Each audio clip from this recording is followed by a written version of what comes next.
Assalamualaikum warahmatullahi wabarakatuh. Perkenalkan saya Amira Slinika dengan NIM 202053213.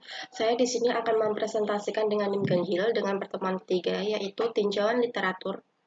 Tinjauan literatur. Mari kita mulai. Membuat sebuah tinjauan pustaka sederhana dan penulisannya dalam daftar pustaka. Tinjauan atau penelusuran sama dengan literatur atau pustaka, atau disebut juga dengan studi literatur. Kita akan saya akan menjelaskan mengenai pengertian atau konsep, fungsi, manfaat, dan tujuan. Yang pertama itu ada penelusuran pustaka. Penelusuran pustaka yaitu ada beberapa hal yang perlu dijelaskan, yaitu yang pertama, literatur review berisi uraian tentang teori, temuan dan bahan penelitian lain yang diperoleh dari bahan acuan untuk dijadikan landasan kegiatan penelitian. Uraian dalam literatur review ini diarahkan untuk menyusun kerangka pemikiran yang jelas tentang pemecahan masalah yang sudah diuraikan dalam perumusan masalah. Jadi literatur review itu digunakan untuk menyusun kerangka pemikiran yang jelas supaya karena sudah jelas bisa diuraikan dalam perumusan masalah seperti itu. Yang kedua itu ada penelusuran pustaka berguna untuk menghindarkan duplikasi dari pelaksanaan penelitian, sehingga akan dapat diketahui penelitian yang pernah dilakukan. Yang ketiga ada cara mendapatkan literatur dengan membaca, memahami, mengkritik, dan mereview literatur dari berbagai macam sumber. Tinjauan literatur sangat penting peranannya dalam membuat suatu tulisan ataupun karangan ilmiah di mana tinjauan literatur memberikan ide dan tujuan tentang topik penelitian yang akan dilakukan. Selanjutnya yaitu ada penulisan literatur review berisi ulasan rangkuman dan pemikiran penulis tentang beberapa sumber pustaka, atau disebut juga dapat berupa artikel, buku, slide, informasi dari internet, dan lain-lain tentang topik yang dibahas, dan biasanya ditempatkan pada bab awal untuk penelusuran pustaka dan penulisan literatur review. Yang terakhir itu ya ada sebuah pernyataan dan atau hasil penelitian yang bukan berasal dari penulis, harus disebutkan sumbernya.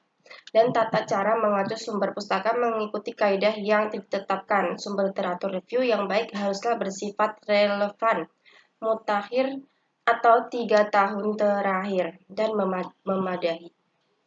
Selanjutnya itu ada pada laporan penelitian bagian landasan teori, tinjauan pustaka, semuanya merupakan cara untuk melakukan tinjauan literatur. Literatur review sendiri yaitu merupakan suatu cara untuk mencari artikel-artikel, buku-buku, dan sumber-sumber lain seperti jurnal ilmiah, tesis, disertasi, proceeding yang relevan pada suatu isu tertentu atau teori atau riset yang menjadi interest kita. Literatur review yang kita dapatkan masih bersifat umum atau general problem. Selanjutnya, pengertian literatur review yaitu merupakan suatu kerangka, konsep atau orientasi untuk melakukan analisis dan klasifikasi fakta yang dikumpulkan dalam penelitian yang dilakukan. Yang terakhir yaitu ada pengertiannya yaitu sumber-sumber rujukan atau berupa buku, jurnal, majalah yang diacu hendaknya relevan dan terbaru atau state of art, serta sesuai dengan yang terdapat dalam pustaka acuan. Literatur review memiliki tujuan yaitu untuk mendapatkan landasan teori yang bisa mendukung pemecahan masalah yang sedang diteliti. Cara mengutip pendapat pakar yaitu harus adanya pembahasan sikap kritisnya mengenai suatu topik bidang ilmu. Dan yang terakhir yaitu dari literatur review itu yang diperlukan dilihat adalah perlunya menganalisis, mengsintesis, meringkas, membandingkan hasil-hasil penelitian yang satu dengan yang lainnya. Literatur review juga membantu penelitian dalam pencarian tujuan serta membantu dalam menguraikan bagaimana penelitian tersebut dilaksanakan. agar orang lain bisa melakukan pengulangan terhadap penelitian yang sama, dalam menguraikan penelitian perlu dijelaskan mengenai pengubah atau variabel yang digunakan, model yang digunakan, rancangan penelitian, sampling atau teknik pengumpulannya, dan terakhir yaitu ada analisis data dan cara penafsirannya. Dalam literatur review ada dua komponen yang harus diperhatikan yaitu kerangka teori atau disebut juga theoretical framework dan kajian yang terkait dengan topik maupun tema penelitian. Terdapat tiga macam tipe literatur review yaitu literatur review naratif atau naratif literatur review, literatur review kualitatif atau kualitatif sistematis literatur review, dan literatur kuantitatif atau kuantitatif sistematik literatur review dan meta-analisis. Tujuan akhir dari literatur review ini adalah untuk mendapatkan gambaran yang berkenan dengan apa yang sudah dikerjakan orang lain sebelumnya. Gambaran itu terkait dengan isu yang ingin diteliti, namun adalah jangan membahas isu yang sudah kadaluarsa. Ada beberapa isu yang teorinya muncul di tahun yang lalu atau yang lama. Artinya bila kita mereview literatur, mulailah mengacu pada teori atau mereview dari tahun baru hingga tahun yang sebelumnya. 2. Aspek-aspek utama dalam literatur review. Terdapat 3 aspek utama dalam literatur review yaitu 1. Resurvey artikel, 2. Berikan evaluasi, 3. Mendapatkan masukan. Yang dimaksud survei artikel yaitu adalah dengan isu yang kita minati. Dan yang kedua, berikan evaluasi berupa ringkasan gambar-gambar yang ada. Yang ketiga, mendapatkan masukan yang terkait dengan isu dari publikasi yang terbaru hingga publikasi terlama, sehingga kita bisa mendapatkan gambaran secara jelasnya. Begitu. Selanjutnya, ada berikut ini adalah hal-hal yang terkait dengan literatur review. Pertama, ada apa yang menjadi masalah dan kenapa masalah itu penting untuk dipecahkan. Kedua, apakah masalah tersebut telah ditemukan? Yang ketiga, mulailah menetapkan permasalahan sesimpel atau sesederhana yang kita bisa. Keempat, apakah metodologi penelitian sudah dimulai? Yang kelima, bagaimana mendapatkan dan manipulasi data? Yang keenam, sudahkah data yang dimanipulasi tersebut diinterpretasikan? Yang ketujuh, apa kontribusinya terdapat penelitian yang dilakukan? 8. Apa kesimpulan yang bisa diambil terkait dengan permasalahan? Yang ke-9, apakah kesimpulan yang dibuat cukup menjawab dari problem yang ada? 3. Perlunya melakukan literatur review. Mengapa kita perlu melakukan literatur review? Ada berbagai hal, di sini ada 7. Yang pertama, menempatkan posisi pekerjaan kita pada posisi relatif, atau misalnya IT investment jadi isu. Ada orang yang sudah menulis dan dikaitkan dengan IT investment dalam suatu organisasi, IT investment di berbagai sektor. Ketiga bagian itu membicarakan hal yang sama yaitu IT investment. Gabungan ketiga bagian tersebut dikatakan sebagai posisi relatif pada apa yang akan kita kerjakan. IT investment di berbagai sektor dan nampaknya pada suatu organisasi. Yang kedua, mengabarkan keterhubungan antara suatu penelitian dengan penelitian lainnya yang terkait dengan point of interest kita. Yang ketiga, mengidentifikasi cara lain untuk menginterpretasikan dan menemukan gap atau kesenjangannya yang akan dikumpulkan di basis analysis.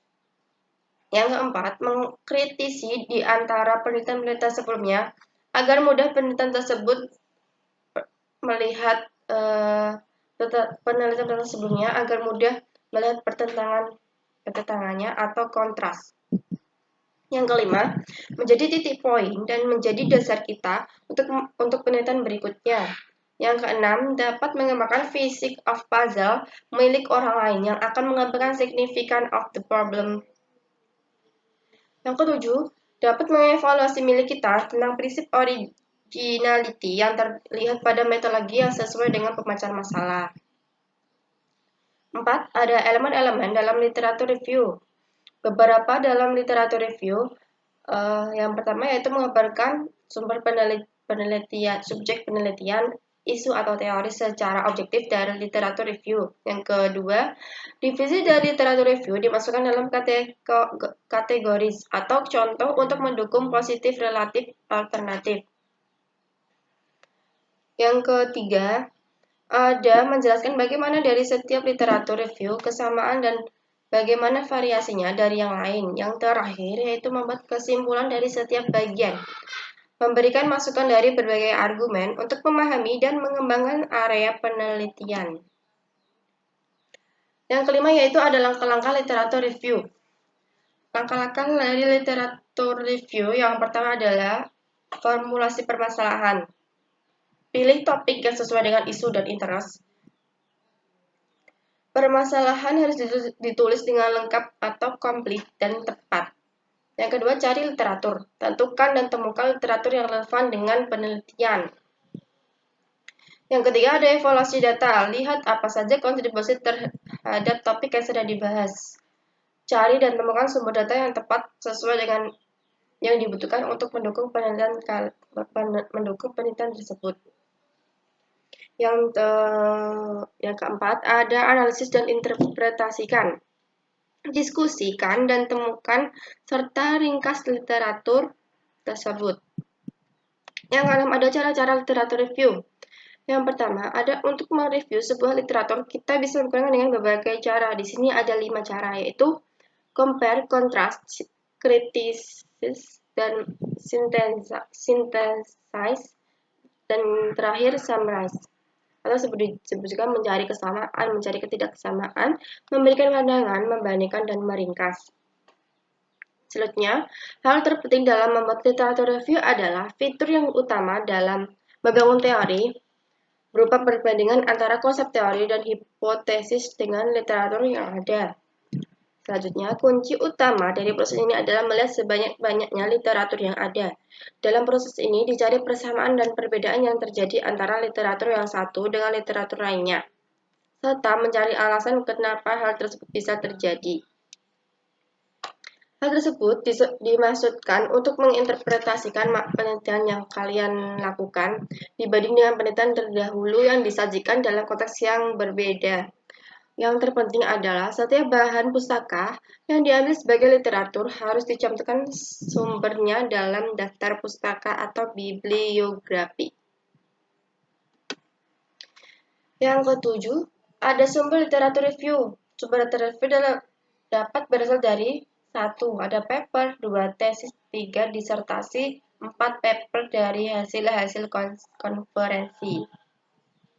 Paper yang dipublikasi dalam jurnal nasional dan internasional. Jurnal biasanya digunakan sebagai bahan sindiran utama dalam penelitian karena jurnal memuat suatu informasi baru yang bersifat spesifik dan terfokus pada pemecahan masalah pada suatu topik penelitian.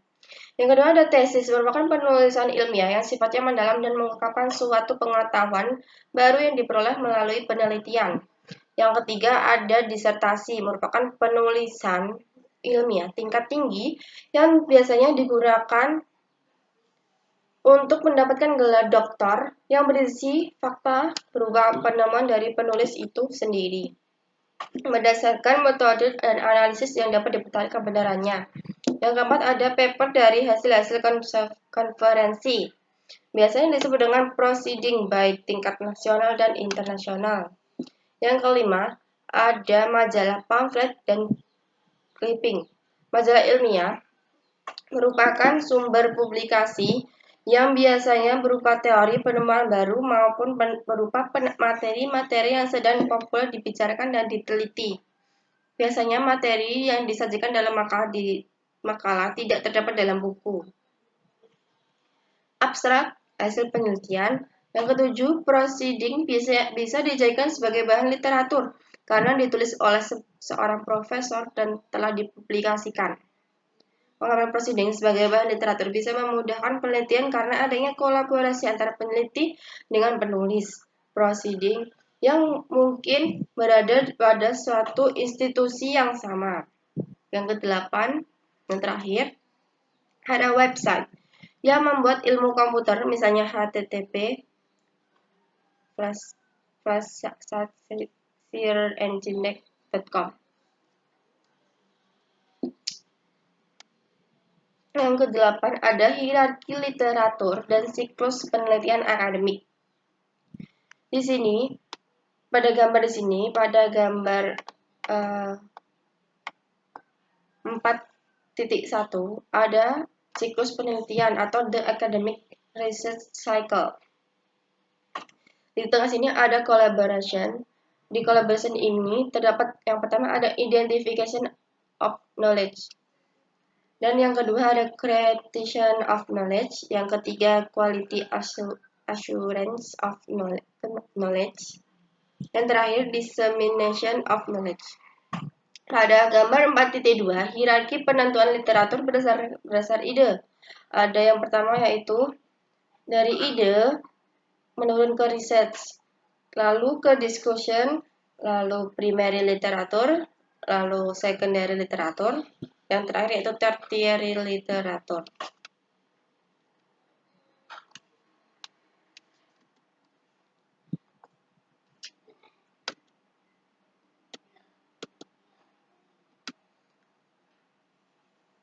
Terima kasih.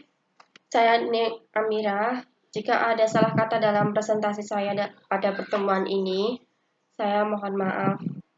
Wassalamualaikum warahmatullahi wabarakatuh.